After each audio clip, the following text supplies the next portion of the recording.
ministre, sans chercher une victime expiatoire, pour reprendre vos termes, l'État, dans sa lutte contre la criminalité, n'a pas toujours été à la hauteur, et en particulier en Corse. Cependant, nous sommes aujourd'hui réunis afin de rechercher des solutions dans les limites des compétences de chacun, que ce soit celle de la collectivité de Corse ou celle de l'État que vous représentez aujourd'hui. C'est d'ailleurs davantage en qualité de représentant de l'État qu'en qualité de ministre de la Justice que je vous interroge. Afin de lutter contre les dérives mafieuses et au vu des drames que nous avons connus ces derniers mois, la violence ayant atteint son paroxysme avec les décès de Pilou Georgi et de la petite Chloé, nous serions tentés d'attendre de l'État un volet de mesures à court terme sans qu'il constitue un énième empilement législatif qui relève bien souvent de l'effet d'annonce à chaud conduit par l'actualité plutôt que de solutions concrètes et efficaces. Je vous ai écouté attentivement, Monsieur le Ministre, et l'État semble considérer que l'éradication de la criminalité passe nécessairement par l'alourdissement de l'arsenal répressif, alors que tant l'expérience de la chose judiciaire que l'histoire n'établissent aucune corrélation entre le durcissement de la législation et l'amélioration de notre sécurité collective.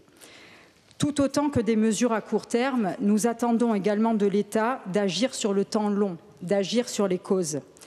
La Corse, je ne vous l'apprends pas, est la région la plus pauvre de France métropolitaine. Quasiment un Corse sur 5 vit sous le seuil de pauvreté. Au-delà de l'aspect comptable, la Corse fait aussi partie des mauvais élèves concernant le niveau de qualification de ses actifs, l'accès à la santé, l'accès au logement, l'accès à l'emploi, notamment à l'emploi qualifié, à la mobilité, pour ne citer que les exemples les plus frappants. Pour notre jeunesse, de fait, l'appât du gain, de l'argent facile et le culte du voyou se présentent comme des solutions envisageables et malheureusement envisagées. Ils ne sont que le dernier ingrédient de la spirale mortifère que nous connaissons, la violence en bouquet final de ce triste destin. Ceci n'est pas une fatalité et cela ne doit pas devenir une fatalité. Il est impossible alors d'omettre une action à long terme visant à modifier radicalement les structures économiques, politiques, sociales, culturelles et sociétales de notre île, notamment à travers le futur outil institutionnel que chaque groupe appelle de ses vœux à des degrés divers. Dans le cadre d'un statut d'autonomie pour la Corse ou à droit constant, ce travail doit évidemment être mené en partenariat entre notre collectivité et l'État. À ce propos, alors que certains voient en la future autonomie un espace idoine pour l'épanouissement de la grande criminalité, nous y voyons au contraire un outil qui pourrait permettre à notre territoire de sortir de cette impasse. Mais cela nécessite bien entendu des moyens conséquents. Ma question, Monsieur le Ministre, concernait, vous l'aurez compris, les moyens et leur temporalité. Vous y avez répondu partiellement. Et nous prenons acte de votre engagement en matière d'augmentation de personnel de justice et nous ne pouvons que nous en féliciter.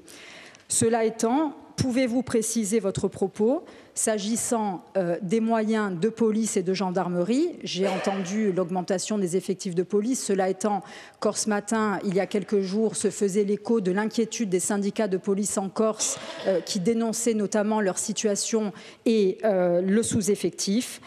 S'agissant des moyens de la pénitentiaire, qui eux aussi tirent la sonnette d'alarme, s'agissant des moyens financiers dédiés aux enquêteurs diligentant des investigations particulièrement coûteuses, j'ai entendu vos propos concernant le pôle spécialisé anticriminalité. Quid de celui-ci? Quels seront ses moyens? Quels seront ses contours, sachant qu'il ne doit pas être un avatar du GIR qui a les mêmes fonctions? Quelle sera la répartition territoriale dans l'île, étant précisé que le maillage territorial est une question centrale, je le crois, dans la lutte contre la criminalité.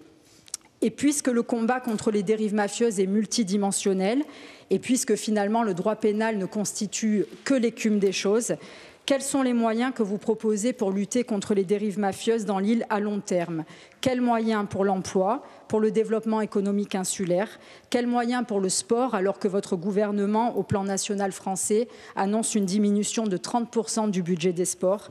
Quels moyens pour l'éducation, les éducateurs de rue, les travailleurs sociaux, les enseignants, etc.